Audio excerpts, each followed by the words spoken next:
இப்படியே கேட்கலாம், இல்லைன்னா கூட்டம் முடிஞ்சு இப்படி கேட்கலாம். அடுத்ததா ஒரு கொஞ்ச நேரம் நம்ம மகானை பத்தி நம்ம சிந்திக்கலாம்.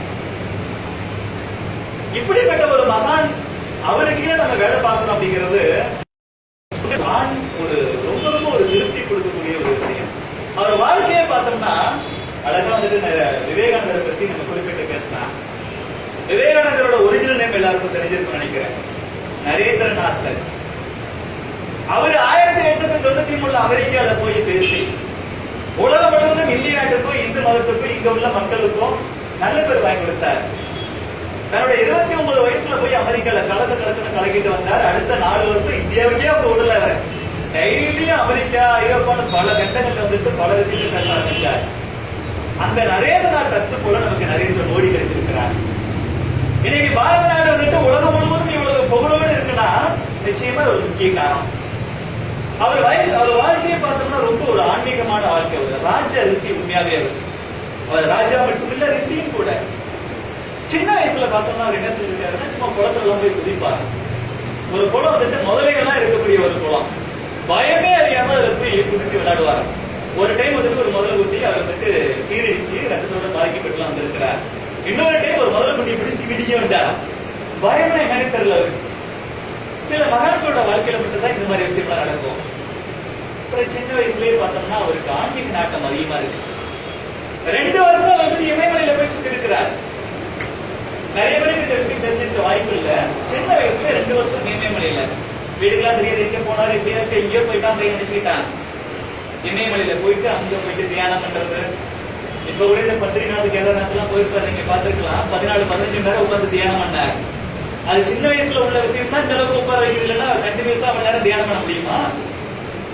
அப்புறம் அங்கிருந்து வராரு, மறுபடியும் RSS கான்டாக்ட் கிடைக்குது.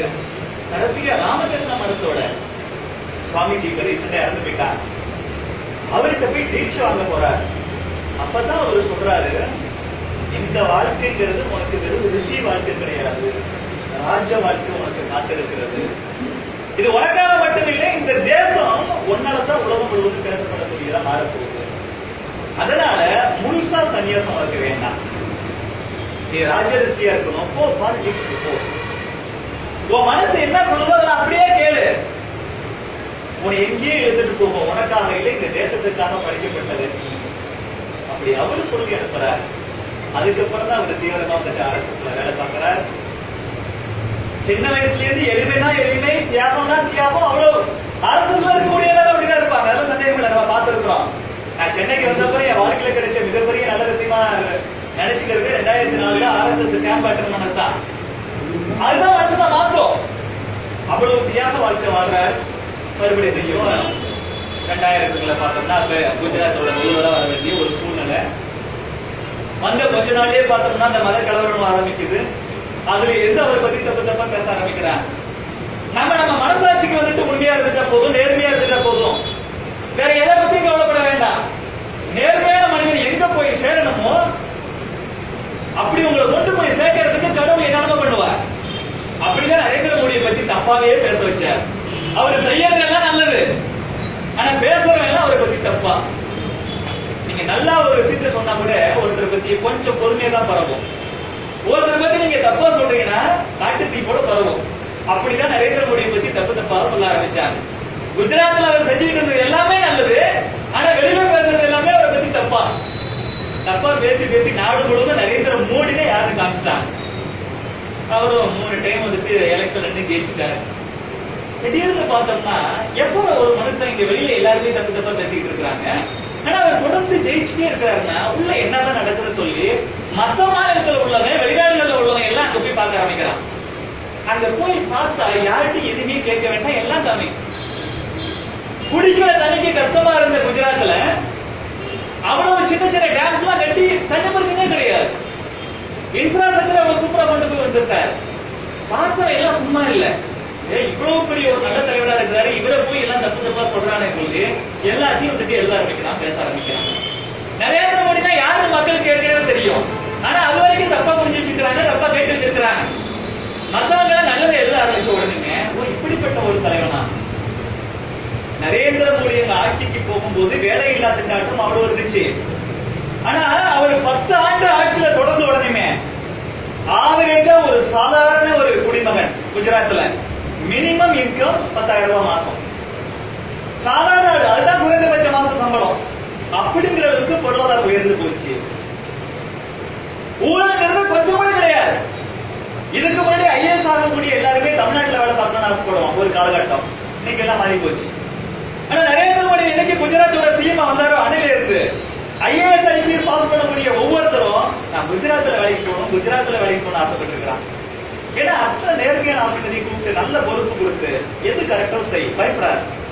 எப்பனாலும் எனக்கு போன் பண்ணி பேசு, எப்பனாலும் அதுல ஆபீஸ்ல பாரு. நைட் அண்ட் டே அந்த ஸ்டேட்டோட வளர்ச்சிக்காக மட்டுமே பாடுபட்டு குஜராத் மாடல் ஒரு மாடலை கொண்டு வந்தார். 1995 பாரதிய ஜனதா கட்சி வந்துட்டு மாநாடு நடக்குது. அப்ப அத்வானி தான் நம்ம கட்சியோட தலைவர். நம்ம கட்சியை பொறுத்தளவு தலைவர் இருந்தா கூட அவர் மட்டுமே முடிவு பண்ணி செய்ய முடியாது. முக்கியமான முடிவுகள் எல்லாம் பார்லிமெண்டரி கமிட்டி இருக்கு, அவங்க தான் முடிவு பண்ணுவாங்க. இங்க நம்ம மையக்குழு சொல்றோம்ல அந்த மாதிரி வச்சுக்கோங்க புரியணுங்கிறதுக்காக.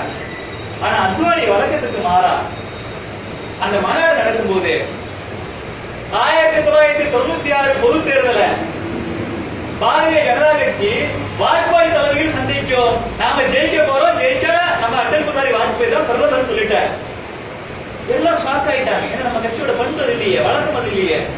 ஒரு நிமிஷம் ஷாக் ஆயிட்டு வாஜ்பாய் சாதாரண தலைவனா? அப்படியே ஒரே ஆர்ப்பரிப்பு, ஒரே கொண்டாட்டம், அவ்வளவு கொண்டாட்டம். உடனே வாஜ்பாய் என்ன செஞ்சாரு, டக்குனு அவர் போய் கண்டிப்பா பாரதிய ஜனதா கட்சி ஆட்சிக்கு வரும், அத்வானி தான் பிரதமர் இருக்காரு. உடனே அத்வானி அறிவிப்பு ஏற்கனவே முடிஞ்சிட்டு இருக்கிறார். இவர் நான் சீனியர் லீடர், நானும் அறிவிப்பு பண்ணுவேன் அப்படின்னு இருக்காரு. எந்த கட்சியிலாவது நடக்குமா? எல்லாரும் ஒரு வட்ட செயலாளர் அப்படின்னு நான் தான் வேணும், ஒரு வார்டு கவுன்சிலர் கூட நான் தான் வருவோம் அப்படின்னு நம்ம மற்ற கட்சியிடலாம். ஆனா இந்த கட்சியில மட்டும் தான் அப்படி. அப்போ அப்படி நடந்துச்சு அப்படின்னா அப்ப கூட நம்மளோட கட்சி தலைவர் அடல் பிஹாரி வாஜ்பாய் அனௌன்ஸ் பண்ணாரு. ஆனா 2014 பாருங்க, நமக்கு 2013 இருந்து நம்ம கட்சிக்காரங்க கூட இல்லைங்க, நாட்டு மக்களே நரேந்திர மோடி தான் பிரதமர் வரணும். அவர் குஜராத் இருக்காரு.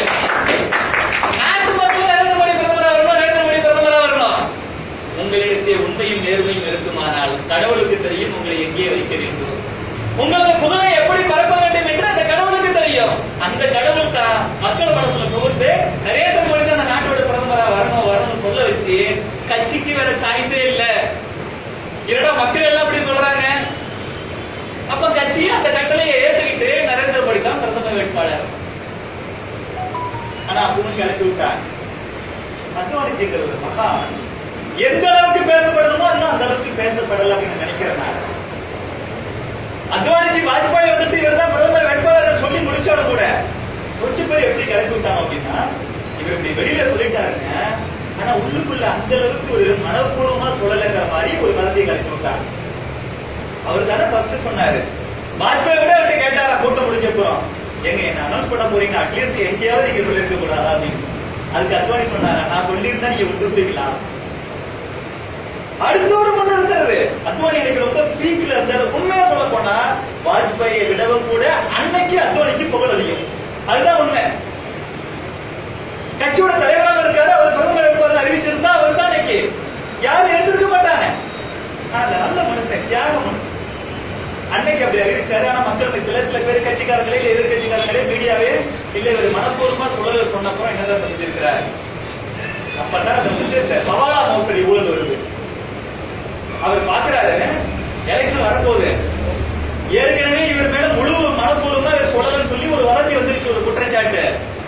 அந்த குற்றச்சாட்டை தவிடுபடி ஆகுங்கிறதுக்காக இந்த ஹவாலா மோசடி வழக்குல எப்ப இறுதி தீர்ப்பு வருதோ அப்பதான் மறுபடியும் நான் எலெக்ஷன்ல நிற்பேன், இப்ப நான் எம்பியா இருக்கிற என் பதவியை ரிசைன் பண்றேன், எலெக்ஷன்ல நிக்க மாட்டேன்னு சொன்னார். இப்படிப்பட்ட நேர்மை யாருக்கு வரும்? அப்படி ஒரு எலெக்ஷன்ல நிக்கலன்னா அவர் பிஎம் கேண்டிடேட் இல்லைன்னு ஆயிடும்ல. இவங்க என்ன சொல்லிட்டாங்க, இவர் முழு மனப்பூர்வமா சொல்லல, இவருக்கு லைட்டா பிரதமர் ஆக ஆசை இருக்கு சொல்லிட்டாங்க. அந்த சின்ன குற்றச்சாட்டு கூட நம்ம மேல வரக்கூடாது அப்படிங்கிறதுக்காக எலெக்ஷன்ல நிக்க மாட்டாங்க. எலெக்ஷன்ல நிக்கல, அதுக்கு முன்னாடி அவர் மேல ஒரு சாதாரண கேஸ் போட்டாங்க. நம்ம கேஸ் போட்டோம்னா எவ்வளவு வருஷம் ஆகும்னு தெரியும். 12 வருஷம் வரைக்கும் அந்த கேஸ் பெண்டிங்ல இருந்துச்சு. அந்த கேஸ் 12 வருஷம் பெண்டிங்ல இருக்குது. ஹவாலா கேஸ் இன்னும் எத்தனை வருஷம் போகும் தெரியாது. ஆனாலும் கூட தமிழ ஒரு சின்ன குற்றச்சாட்டு கூட இருக்கக்கூடாது. மனப்பூர்வமா தான் நம்ம இதை சொன்னங்கிறத நிரூபிக்கணும். கவர்மெண்ட் இந்த ஹவாலா கேஸ்ல தீர்ப்பு வர வரைக்கும் அப்படின்னார். அப்படிப்பட்ட நல்ல மனுஷன் நரேந்திர மோடி விஷயத்திலையும் அதே செஞ்சார். இவர் தான் பிரதமர் ஆகணும்னு ஆசைப்படுறதா ஆகணும் விரும்பி கிளப்பி விட்டார். துக்குளக்கு ஆண்டு விழாக்கு வந்திருந்தார். நானும் கூட இந்த கூட்டத்தில் இருந்தேன். அப்ப ஜோ சொல்றார், கட்சி பார்த்து முடிவு பண்ணிச்சுன்னா அத்வானிக்கு வரட்டும், ஆனா என்னோட விருப்பம் என்னன்னா மோடி வரணும், அதுக்கு இவர் வந்து ஒத்துக்கணும் அப்படின்னு அத்வானிக்கு வச்சுக்கிட்டே பேசிட்டார். ஜோ வந்துட்டு அவர் கொஞ்சம் அப்படியே சாதாரணமா பேசிடுவார். அத்வானிக்கு மைக்கு பிடிச்சு, ஒரு அப்பா இருக்கிறாருங்க, தன்னோட புள்ள தன்னோட வளர்ந்தா அவர் என்ன பொறாமையே படுவாரு?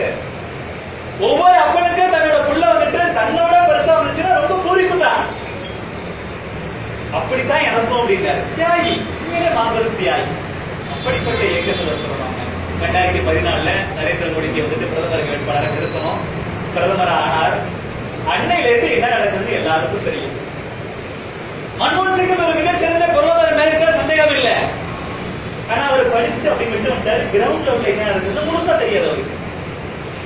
ஆனா நம்ம RSS வந்திருக்கிறாரு, கீழே வந்திருக்கிறாரு நரேந்திர மோடிஜி. நாட்டை பத்தி எல்லாமே தெரியும் அவருக்கு. காமன் மேன் எவ்வளவு கஷ்டப்படுறாங்க. வந்த உடனே என்ன செஞ்சாரு, எல்லாருக்கும் ஃப்ரீ அக்கவுண்ட். இந்த ஸ்கீம் நமக்கு தெரியும், அதுக்கு பேக்ரவுண்ட் தெரியாது. ஏன் free account? Jan Dhan Yojana, financial inclusion அப்படின்னு சொல்லி மன்மோகன் சிங் சொன்னாங்க. நடக்கல. வங்கி எல்லாம் தேசியமயமாக்கிட்டாங்க இந்திரா காந்தி. ஆனா எத்தனை பேருக்கு அக்கௌண்ட் போய் சேர்ந்து இருக்குது?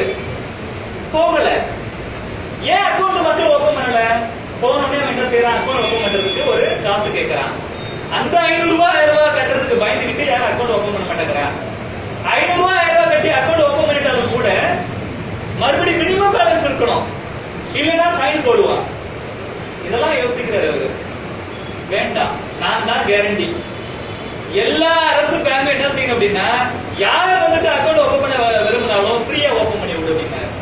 பேங்க்ல இருக்கக்கூடிய ஆபீசர்ஸ் எல்லாமே ஏற்கனவே எங்களுக்கு வேலை அதிகமா இருக்கு, மறுபடியும் நீங்க பாட்டுக்கு ஃப்ரீயா எல்லாரையும் அக்கௌண்ட் ஓபன் பண்ண சொன்னா எக்கச்சக்கமா வந்துருவாங்க, எங்க வேலை பாதிக்கும், இதனால ஒரு பெனிஃபிட் கிடையாது, எங்களுக்கு செலவு தான், வேணான்னு எதிர்க்கிறாங்க. ஒரு நல்ல தலைவர் தரவன் எது முடியாதோ அதை முடிச்சு காமிக்கணும். காமராஜர் வாழ்க்கையில ஒரு விஷயம் நடந்திருக்கும். கீழே இருந்து கொஞ்சம் மேல் பகுதியா இருக்கக்கூடிய ஒரு ஏரியாவுக்கு தண்ணி பிரச்சனை இருக்குது, விவசாயம் நடக்கல. அதனால எப்படியாச்சும் இதை மாத்தணும் ஆசைப்படுறாரு. சிஎம் இருக்கிறாரு, எல்லா சிவில் இன்ஜினியர்ஸையும் கூப்பிடுறாரு. எப்படி எங்க கொண்டு போகணும் தண்ணிய, மக்கள் கஷ்டப்படுறாங்க சொல்லும் போது எல்லா சிவில் இன்ஜினியர்ஸும் இல்லைங்க கீழே இருந்து தண்ணி மேல போகாதுங்க, அந்த காலகட்டத்தில் அப்படி சொல்லியிருக்கிறாங்க. அதனால கஷ்டம் அப்படின்னு. யோ, கீழே இருந்து தண்ணி மேல போகாதுன்னு எங்க பாட்டிக்கு தெரியும். இதை சொல்றதுக்கான இன்ஜினியரான எது முடியாதோ செஞ்சு காமிக்கணும்ல, போய் அதுக்கான வேலையை பாரு அப்படின்னாரா. அதே போல நரேந்திர மோடி என்ன செஞ்சாரு அப்படின்னா, எனக்கு தெரியும் மக்களுக்கு அக்கௌண்ட் ஓபன் பண்ண வேண்டியது உன் பொறுப்பு, மத்ததான் நான் பாத்துக்கிறேன் அப்படின்னா. நரேந்திர மோடிக்கு சொன்ன உடனே நாட்டுல 24 கோடி பேர் புதுசா அக்கௌண்ட் ஓபன் பண்ணாங்க. 24 கோடி பேர் அக்கௌண்ட் ஓபன் பண்ணதுல என்ன நடந்துச்சு தெரியுமா? 1 லட்சம் கோடி ரூபாய் மக்கள் போய் அதுல டெபாசிட் பண்ணிருக்காங்க. எந்த பேங்க்ல எங்களுக்கு வேலை அதிகமா வரும், செலவு அதிகமாயிரும் அப்படி சொன்னாங்களோ பேங்குக்கு வருமானம் வந்திருக்குது. நம்ம நாடு வெளிநாடுகள்லாம் அதிகமா நம்ம வேலை வாங்கல, மக்கள்கிட்ட இருந்தா வேலை அதிகமாக இருக்கிறோம். மக்கள்கிட்ட இருந்தா பேங்க் இருந்து, பேங்க் யாரு காசு போட்டிருக்கிறா? மக்கள் தானே போட்டிருக்கிறோம். மக்கள் எல்லாம் பேங்க்ல போய் காசு போடுறோம். அந்த பேங்க் வச்சிருக்கிற டெபாசிட்ல இருந்து அரசாங்கம் கடன் வாங்கி இருக்குது. மக்களுக்கும் சேவிங்ஸ், அது மூலமா ஒரு வட்டி. கிராமத்துல இருந்து வரவங்களுக்கு தான் தெரியும், பெண்கள் அடுக்கு போற காசு வச்சிருப்பாங்க, ஊரு டாஸ்மாக் திறந்ததால எடுத்து போய் குடிச்சிருவாங்க. அங்க சேவிங்ஸே இருக்காது. நரேந்திர மோடி எப்ப வந்துட்டு ஃப்ரீ அக்கௌண்ட் ஓபன் பண்ணாரோ, மக்கள் 100 ரூபாய் 50 ரூபாய் 1000 ரூபாய் 500 ரூபாய் எது கையில கிடைச்சாலும் பேங்க்ல போட்டு 1 லட்சம் கோடி ரூபாய் சேவிங்ஸ் வந்திருக்குது. இந்த திட்டத்தை எவ்வளவு உங்களுக்கு தொலைநோக்கு பார்வை இருந்தா யோசிச்சு உருவாக்கி இருக்க முடியும். ராஜீவ்காந்தி பிரதமரா இருக்கும்போது சொன்னார், டெல்லியில இருந்துட்டு ஒரு சாதாரண குடிமகனுக்கு 1 ரூபாய் நம்ம ஒதுக்கணும் அப்படின்னா அந்த குடிமகன் கையில போய் காசு சேரும் போது வெறும் 12 பைசா தான் போய் சேருது. மீதி இருக்கக்கூடிய 88 பைசாவை இடைத்தரகர்களே சாப்பிடுறான். கட்சிக்காரன், ஆபீசர்ஸ் எல்லாம் சாப்பிடுறான். நரேந்திர மோடி யோசிச்சார், கட்சிக்காரன் ஆபீசர் மூலமா கொடுத்ததான கையில எடுத்துட்டு மீதி கொடுப்பான். எல்லாத்தையும் அக்கௌண்ட் ஓபன் பண்ணி வச்சார்ல. இந்த அக்கௌண்ட்ங்கிறது வெறும் அக்கௌண்டோட முடியல, பின்னாடி பெரிய திட்டம் இருக்கு. ஆத்தார் என்ன செஞ்சாரு, அவனுக்கு அவன் அக்கௌண்ட்லயே போடுவோம். கிராமத்தெல்லாம் போய் பாருங்க, 4 மாசத்துக்கு ஒரு டைம் மக்கள் எல்லாம் மோடி காசு வந்துருச்சா, விவசாயிகள் மோடி காசுக்கு பேரே மோடி காசு வந்துருச்சா, மோடி பணம் வந்துருச்சா, மோடி பணம் வந்துருச்சா. ஒரு சிங்கிள் கிளிக் நாட்டில் இருக்கக்கூடிய 20 கோடி விவசாயிகளுக்கு 2000 போடுறான். அப்ப 1 ரூபாய் காசு போட்டோம்னா 1 ரூபாய் போய் விழுது. டாய்லெட் பெண்களுக்கு தான் ஒரு இம்பார்ட்டன்ஸ் தெரியும். ஆண்களுக்குடைய கிராமமா இருக்கட்டும் நகரமா இருக்கட்டும் ஓரமா ஒதுக்கிடுவாங்க. அது சமுதாயத்தில் ஏற்கப்பட்ட ஒரு விஷயம் தான். போயிடுச்சு. ஒரு ஒன்றாத்தல் போனா கூட பெண்கள் எவ்வளவு சிரமப்படுறாங்க. கிராமங்கள்லாம் பெண்கள் என்ன செய்யணும்னா இருட்டு வரைக்கும் வெயிட் பண்ணணுங்க. அதிகாலையில சூரிய வரதுக்கு முன்னாடி போயிட்டு வந்துடணும். கிராமத்துல வெளிச்சம் இருக்காது, லைட் ஃபெசிலிட்டிஸ் எல்லாம் இல்ல அந்த அளவுக்கு. இன்னமும் கூட பாம்பு பூரா தேடுது கடிச்சு இறந்து போன பெண் குழந்தைகள் எவ்வளவு பேர் உண்டு. வட இந்தியாவோட சில பேர்லாம் இதை பயன்படுத்தி காட்டுக்கு போய் ஒதுக்கக்கூடிய பெண் குழந்தைகளை நடத்திட்டு போய் ரேப் பண்ணி கொண்டிருக்கிறாங்க. நரேந்திர மோடி உண்மையாவே நவீன இந்தியாவின் தந்தை அவர்.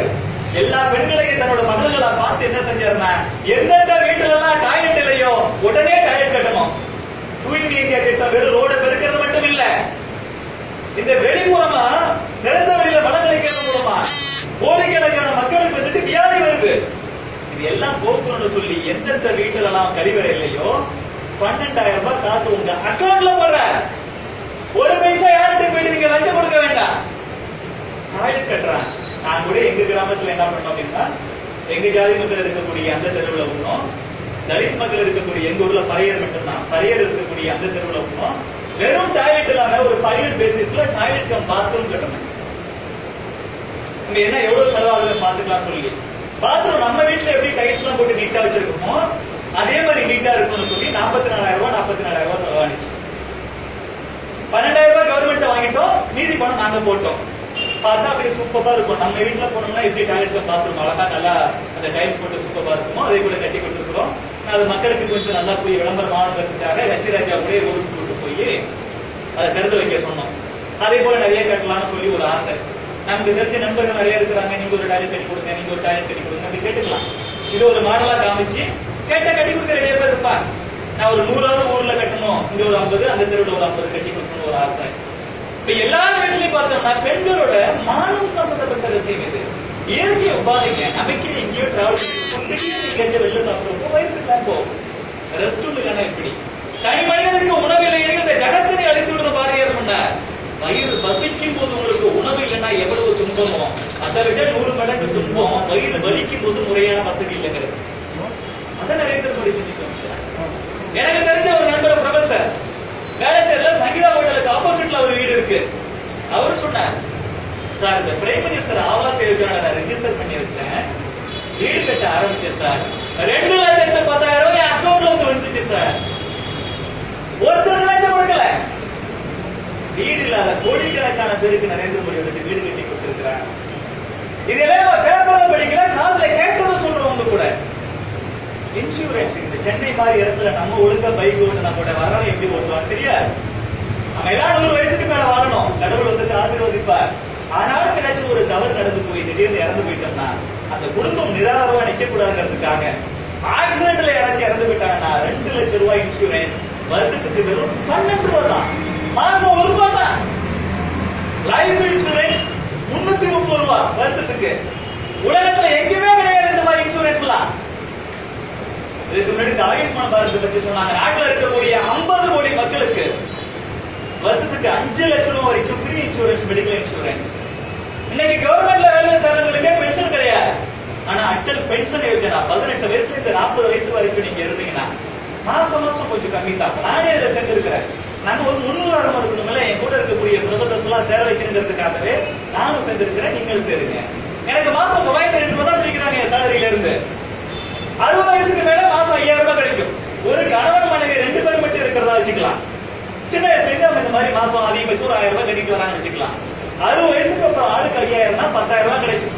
கிராமத்துல இருக்கக்கூடிய ஒருத்தருக்கு இல்ல நகரத்துல இருக்கக்கூடிய ஒருத்தருக்கு மாசம் 10,000 ரூபாய் 60 வயசுக்கு மேலங்கிறது ஓரளவுக்கு உங்களை நல்லா வச்சுக்கோ. யாருக்குன்னா யோசிச்சு செய்வா? மக்கள் மேல மட்டுமே சிந்தனை இருக்கிற ஒரு மகத்தான தலைவனால மட்டும்தான் இந்த மாதிரி யோசிக்க முடியும். அதனாலதான் நம்ம கட்சி 1980 ஆரம்பிச்சு 84ல போட்டி போட்டோம் எலெக்ஷன்ல. அப்ப இந்திரா காந்தி இறந்து போயிட்டாங்க, படுகொலை. அதை வச்சு காங்கிரஸ் அரசாங்கம், காங்கிரஸ் கட்சி வந்துட்டு அரசியல் பண்ணி அவங்க மாபெரும் மெஜாரிட்டியில ராஜீவ் காந்தி ஜெயிச்சிட்டாரு. நம்ம 2 எம்பி தான் 1984ல. பாரதிய ஜனதா கட்சி 1980 வந்து 4 வருஷம் கழிச்சு எலெக்ஷன் நின்று முதல் எலெக்ஷன்ல வெறும் 2 MP தான் ஜெயிச்சோம். 545 MP-ல. அடுத்த 5 வருஷம் கழிச்சு 2ல இருந்து எத்தனை ஆன தெரியுமா? இப்படிப்பட்ட பெரியவர்கள், இப்படிப்பட்ட தலைவர்கள் அவங்க எல்லாம் தியாகம் பண்ணி உழைச்சதால 89 எலெக்ஷன்ல 2ங்கிறது 86 ஆனிச்சு. 2ங்கிறது 4ஆவுல 6ஆவுல 86 ஆனிச்சு. அடுத்த ஒரு எலெக்ஷன் வந்துச்சு. 86ல இருந்து 121 ஆனோம். அதுக்கு அடுத்த எலெக்ஷன்ல 5 வருஷம் கழிச்சு 121ல இருந்து 161 ஆனோம். அப்புறம் தான் வந்துட்டு வாஜ்பாய் பிரதமர் ஆகிறார். மோடிஜி முதல்ல வரும்போது 272 இருந்தா போதும் 284 வந்தோம். அடுத்த 5 வருஷம் கழிச்சு நாம மட்டுமே 303 வந்துட்டோம். எவ்வளவு பெரிய விஷயம், எவ்வளவு நல்ல செஞ்சிருக்கணும். இவர் செஞ்சதாலதான் மக்கள் எல்லாம் உணர்ந்து இப்படி ஓட்டு போட்டிருக்கிறார். நம்ம நாட்டு மக்கள் ஓட்டு போட்டு ஆதரவு தெரிவிச்சது மட்டும் இல்லாம ஐநா சபை அவனுக்கு நமக்கு என்ன வேண்டி கிடக்கு? சாம்பியன் ஆஃப் தி எர்த் அப்படி சொல்லி நரேந்திர மோடிக்கு அவார்டு கொடுக்குது. South Korea Seoul piece price சொல்லி 2 லட்சம் அமெரிக்க டாலர், ஏறத்தாழ 1 கோடி ரூபாய் பிரைஸ் கொடுத்து அவருக்கு அந்த அவார்டு கொடுக்குறாங்க. இன்னைக்கு நிறைய private companies, corporate multinational companies இருக்குல்ல, அதெல்லாம் மேனேஜ்மெண்ட் குருவா இருக்கிறாரு பிலிப் காட்லர் சொல்லி. அவர் சொல்றதெல்லாம் எல்லா கம்பெனியும் அப்படி நடைமுறைப்படுத்துவோம். அவ்வளவு பெரிய மேனேஜ்மெண்ட் குரு அவரு. முதல்ல வந்துட்டு பிலிப் காட்லர் பிரசிடென்ஷியல் அவார்டு சொல்லி ஒரு அவார்டு ஆரம்பிக்கிறார் 2018லயோ 19லயோ. உலகம் முழுவதும் இருக்கக்கூடிய தலைவர்கள் மிகச்சிறந்த தலைவர் யாரோ அவருக்கு இந்த பிரைஸ். முதல் வருஷமே நரேந்திர மோடிக்கு கொடுத்தார். சவுதி நம்மள வந்துட்டு முஸ்லிம்களுக்கு எதிரிப்பா. சவுதி ஒரு முக்கியமான அவார்டு பிரைம் மினிஸ்டருக்கு கொடுக்குது. இப்படி உலகம் முழுவதும் இருக்கக்கூடிய ஐநா சபையா இருக்கட்டும், அமெரிக்கா இருக்கட்டும், சவுதியா இருக்கட்டும், சவுத் கொரியாவா இருக்கட்டும், எல்லா நாடுகளும் வந்து நரேந்திர மோடிக்கு அவங்க பிரைஸ் கொடுக்குறாங்க. பில் கேட்ஸும் அவங்க ஒய்ஃபும் மெலிண்டா கேட்ஸ் சொல்லி 2 பேரும் சேர்ந்து கேட்ஸ் ஃபவுண்டேஷன் ஒரு அமைப்பு வச்சிருக்கிறாங்க.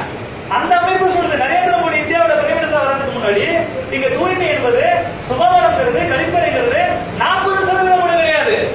இப்ப 90% மேல போயிடுச்சு. 2024 ஒவ்வொரு வீட்டுக்கு வெளியே வந்துட்டு குழாய் மூலமா தண்ணி கொடுக்கணும் முடிவு பண்ணி நடந்துட்டு இருக்கு. நம்ம வீட்டுல பல குடும்பத்துக்கு இந்த மாதிரி வந்துட்டு வீட்டுக்கு தண்ணி போயிருக்கு. இப்படி யோசிச்சு அவ்வளவு நல்லது செஞ்சிருக்கார் நரேந்திர மோடி. நமக்கு அவரோட செப்டம்பர் 17 இருந்து அக்டோபர் 7 வரைக்கும் இந்த 20 நாள் கொண்டாடுறோம். ஏன்னா அவர் 20 வருஷமா பொறுப்புல இருந்திருக்கிறார். 13 வருஷம் சிஎம், 7 ஆண்டுகளுக்கு மேலாக பிஎம். கடந்த 20 ஆண்டுகள்ல ஒரு நாள் கூட லீவ் எடுக்கல.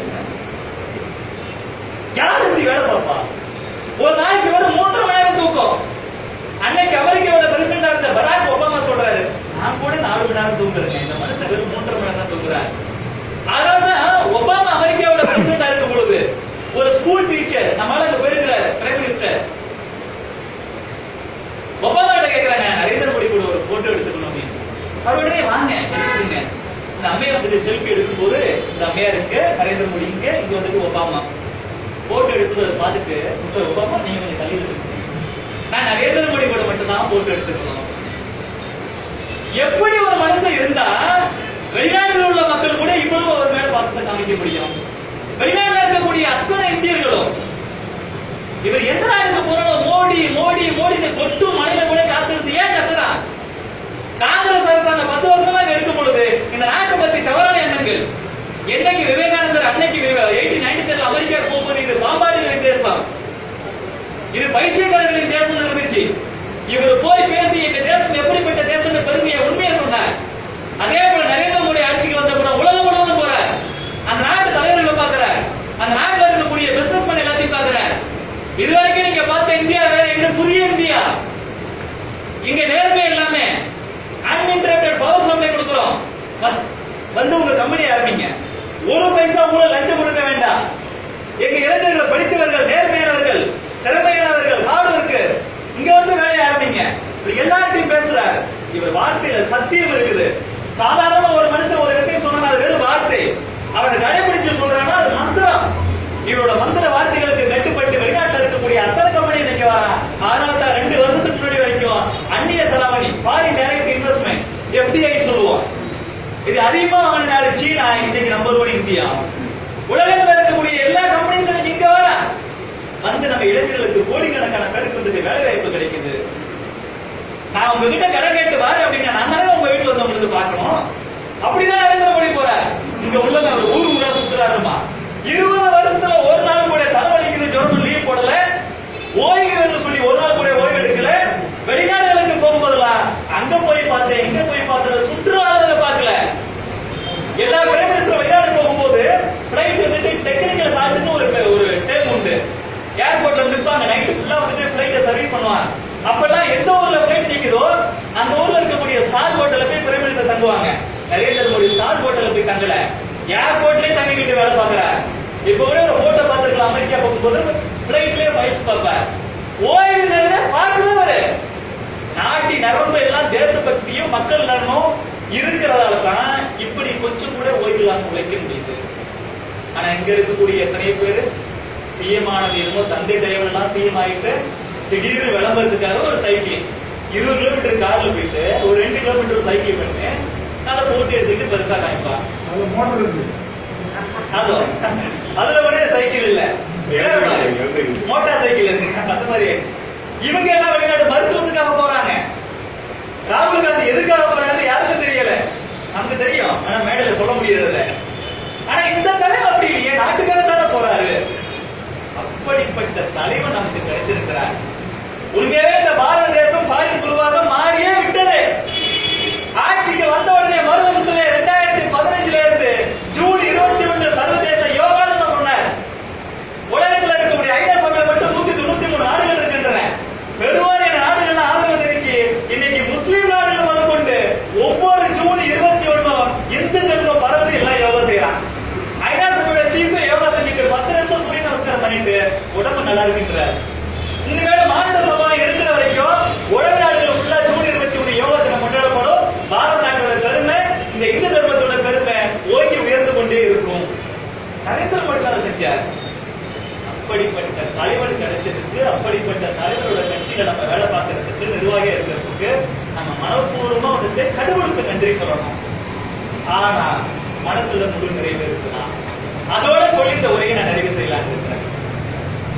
2014 தேர்தல் நம்ம கூட்டணி 2 ஜெயிச்சது, நம்ம மட்டும் 1 ஜெயிச்சோம். அண்ணாச்சி பொன்னார் வந்துட்டு மத்திய அமைச்சரானார். ஒரே ஒரு எம்பி கொடுத்தோம், அவரே அமைச்சராக மோடியோட பெருந்தன்மை.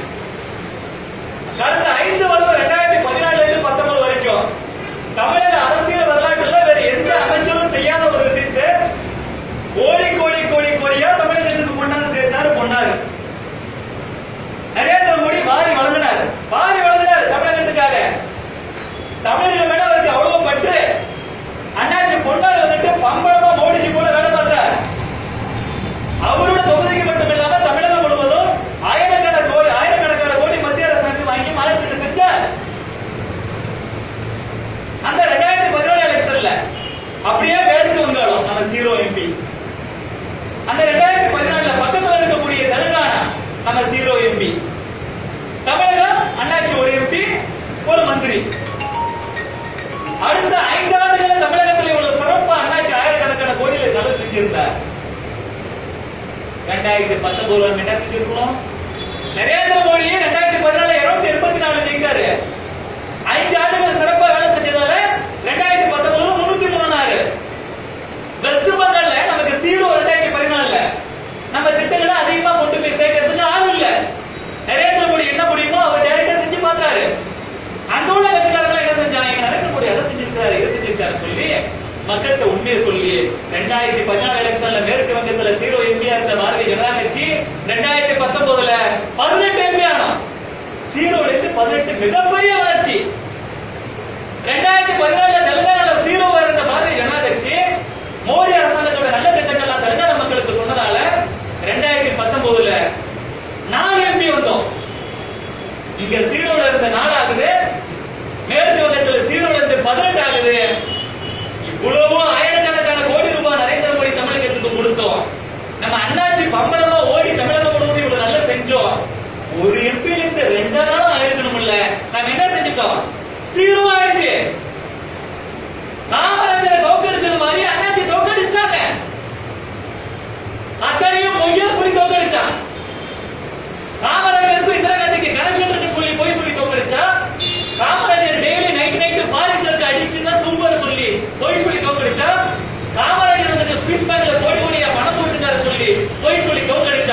அதே போல அண்ணாச்சி மேலேயும் 1008 குற்றச்சாட்டு, நரேந்திர மோடி மேலேயும் 1008 குற்றச்சாட்டு, எல்லாமே போய் குற்றச்சாட்டு சொல்லி தோக்கடிச்சான். நரேந்திர மோடி மேல போறியா? நரேந்திர மோடி தப்பு பண்ணியிருந்தா வெஸ்ட் பெங்கால் ஜெயிச்சிருக்க முடியாது. நரேந்திர மோடி தப்பு பண்ணியிருந்தா தெலுங்கானால சீரோடத்து நாளா இருக்காது. நரேந்திர மோடி தப்பு பண்ணியிருந்தா நாடு முழுவதும் 284 இருந்தது, 100க்கு கீழே குறைஞ்சிருக்கணுமே. காங்கிரஸ் ஆட்சி இருக்கிற கீழே 44 ஆயிட்டால. ஆனா நாடு முழுவதும் இருக்கக்கூடிய எல்லா மக்களும் ஓட்டு போட்டு மறுபடியும் 33 ஆகிறான். தமிழகத்தில் இருக்கக்கூடிய மக்கள் மட்டும் 1-0 வருதுன்னா நான் மக்களையும் குறை சொல்ல மாட்டேன், தலைவர்களையும் குறை சொல்ல மாட்டேன், நம்மளை தான் நம்ம குறை சொல்லணும். நம்ம அந்த அளவுக்கு வேலை பார்த்தோமா? எத்தனை நாளைக்கு தான் டெல்லியில கொடி பறக்குது சொல்லி நீங்க சந்தோஷப்பட்டுக்கிறது? கோட்டையில இந்த கொடி பறக்க வேண்டாமா? செங்கோட்டையில கொடி பறக்கிறது மாதிரி சென்னை கோட்டையில கொடி பறக்கிறத நம்ம கெத்தா போக முடியும்? இந்த டோல் முருகனுக்கான வேல்முருகன் அவரு எங்கேயாச்சும் போனா கூட டோல்ல வந்துட்டு சண்டை போடுறாரு துணிக்கு. நான் தமிழர்காரன் துணிக்கு சண்டை போடுறான். ஆனா பாரதிய ஜனதா கட்சியில நம்ம ஒரு மாநில நிர்வாகியா இருந்தா கூட வெஸ்டிங் கடை காமிச்சா மதிக்கிறேன் நான் டோல்ல. கட்சியில இளைஞரணி சார்பாக ரஷ்யாவுக்கு அனுப்பி என்னை கூப்பிட்டு தமிழகத்துக்கு இந்தியாவில இருந்து 50 பேர் வந்துட்டு தேர்ந்தெடுத்து அனுப்புனாங்க. என்னை கூப்பிட்டாங்க. நான் ஒரு லா காலேஜ்ல ப்ரொஃபஸரா இருக்கிறதால 10 நாளா லீவ் போட்டு வந்தா மாணவர்கள் ரொம்ப கஷ்டப்படுவாங்கன்றதுக்காக நான் வரல. இன்னொரு பையன் அனுப்பியிருக்கிற சொல்லிட்டு சேப்பாக்கம் செலவழிக்கல. அன்னைக்கு ஒருங்கிணைந்த தொகுதி இளைஞரணியோட மண்டல செயலாளர் ஒரு பையன், நீ போயிட்டு வர தம்பி நம்ம ரஷ்யா இருந்து சொல்லிப்பான். நான் அனுப்பி வச்சேன். 12 நாள் போயிட்டு வந்துட்டு டெல்லியில வந்து ரைடு ஏறி தமிழ்நாட்டுக்கு வரும்போது எனக்கு போன் பண்ணான், ரொம்ப நன்றிங்க. பரவாயில்ல தம்பி, எதுக்குடா நீ இன்னைக்கு கட்சி புதுசா வந்திருந்தாலும் கூட நீங்க ஒரு சின்சியரான ஒர்க்கர், நான் போயிட்டு வந்தேன்னா நீ போயிட்டு வந்தேன்டா சந்தோஷம் அப்படின்னு. நான் நன்றி சொன்னது ரஷ்யாவுக்கு அனுப்புறது கூட கிடையாது, அது கூட கொஞ்சம் தானே சந்தோஷம். எனக்கு இன்னொரு மிகப்பெரிய சந்தோஷம், எனக்கு ஒண்ணு என்னடா அது ரஷ்யாவுக்கு போயிட்டு வந்ததை விட எனக்கு அதிகமா சந்தோஷம் தரானே என்னன்னு கேட்டா, ரஷ்யாவில இருந்து எங்க சென்னைக்கு நம்ம டெல்லிக்கு என்னைக்கு வருவோம் தெரியல, அதனால டெல்லியில இருந்து சென்னைக்கு நான் வந்துட்டு ட்ரெயின் டிக்கெட் புக் பண்ணாம விட்டுட்டேன். இங்க இன்னைக்கு வந்துட்டேன் அன்ரிசர்வ்டு டிக்கெட் எடுத்துட்டு. ஆனா 33 மணி நேரம் வரணும் தமிழ்நாடு எக்ஸ்பிரஸ் டெல்லியில இருந்து சென்னை வர்றதுக்கு. எப்படின்னே அன்ரிசர்வ்ட்லயே வர முடியும்? அதனால நான் அன்ரிசர்வ்டு டிக்கெட் எடுத்துட்டு அங்க போய் டிடிஆர் கிட்ட என்னோட விசிட்டிங் கார்டு காமிச்சேன். சார் நான் பாரதிய ஜனதா கட்சி யுவ மோர்ச்சாவை சேப்பாக்கம் திருவல்லிக்கேணி மண்டல் செக்ரட்டரி, இதை கொஞ்சம் எப்படியாச்சும் கன்ஃபார்ம் பண்ணி கொடுக்க முடியுமா டிக்கெட்டை, ரிசர்வ்டுன்னு கேட்டிருக்கிறான். அவர் பார்த்துட்டு, ஓ யூ பிலாங் டு பிஜேஒய்எம், அதாவது பாரதிய ஜனதா கட்சி இளைஞரணியா, மண்டல் செயலாளரா அப்படி சொல்லிட்டு எக்ஸ்ட்ரா 1 பைசா கூட வாங்காம ரிசர்வ்ல கொடுத்திருக்கிறாரு இந்த டிடிஆர். டெல்லியில பாரதிய ஜனதா கட்சி இளைஞரணி தொகுதி மண்டல் செயலாளருக்கே அவ்வளவு மரியாதை, சென்னையில பாரதிய ஜனதா கட்சி இளைஞரணி மாநில செயலாளருக்கு மரியாதை இல்லை. என்ன காரணம்? டெல்லியில நம்ம கொடி பறக்குது, சென்னையில நம்ம கொடி பறக்கல. செங்கோட்டையில் தாமரை கொடி பறப்பது போல சென்னை கோட்டையில் இணைக்கு தாமரை கொடி பறக்குதோ அன்னைக்கு தான் கெத்தா சொல்லிட்டு போலாம் நான் பாரதிய ஜனதா கட்சிக்காரன் சொல்லி. அதுக்கு நம்ம தான் வேலை பார்க்கணும். மறுபடியும் சொல்றேன், 2014 நம்ம ஒரே ஒரு எம்பி கொடுத்தோம், 2019 ஒரு எம்பி கொடுக்கல, 2024 2029 இருந்தோம் தமிழகத்தில இருந்து பாரதிய ஜனதா கட்சிக்கு ஒரு எம்பி கூட கொடுக்கலனா கூட நரேந்திர மோடி தான் பிரதமராக வரப்போகிறார். ஆனா நமக்கு முழு திருப்தி வரணும், நாமளும் இங்க கெட்டா சுத்தணும் அப்படின்னா தமிழகத்தில இருந்து குறைந்தபட்சம் 20-30 எம்பியாவது பாரதிய ஜனதா கட்சிக்காரர் அனுப்பி வைக்கணும். 2026 இங்க சென்னை கோட்டையில நம்ம கொடி பறக்கணும். அப்பதான் நமக்கு எல்லாம் மரியாதை. அப்பதான் பணத்தையும் எதிர்பார்க்காம, பதவியும் எதிர்பார்க்காம, எதையும் எதிர்பார்க்காம இந்த கட்சிக்காக நைட் அண்ட் டே வேலை பார்க்கறமே, நம்ம பணத்தை செலவு பண்றோமே, நேரத்தை கொடுக்கறோமே, உழைப்பை கொடுக்கறோமே, நமக்கு எல்லாம் மரியாதை அன்னைக்கு தான் வரும், நமக்கு எல்லாம் புகழ் அன்னைக்கு தான் வரும். நரேந்திர மோடிங்கிற ஒரு மாபெரும் தலைவர் இருக்கும்போது நம்மளுடைய வேலைகள் எளிது, நம்ம சித்தாந்தம் நல்ல சித்தாந்தம், நம்ம செய்ய வேண்டியதெல்லாம் முறையா நம்ம சித்தாந்தத்தையும் செயல் திட்டத்தையும் மக்கள் நல திட்டத்தையும் மக்கள்கிட்ட கொண்டு போய் சேர்க்கிறது தான். அதுக்கு நீங்க எல்லாரும் நரேந்திர மோடி அளவு அவரு போலவே நான் ஒரு இடத்துல கூட இருப்பேன், ஓடி உழைக்கணும், மோடி போல உழைக்கணும்னு சொல்லி நம்ம மோடி போல உழைச்சோம்னா 2024 தமிழகத்திலிருந்து 20க்கு மேற்பட்ட எம்பியோ 2026 பாரதிய ஜனதா கட்சி ஆட்சி நடக்கும். இது நான் உற்சாகப்படுத்துறதுக்காக சொல்லல. திரிபுராவில் இன்னைக்கு நம்ம ஆட்சியில் இருக்கிறோம். அதுக்கு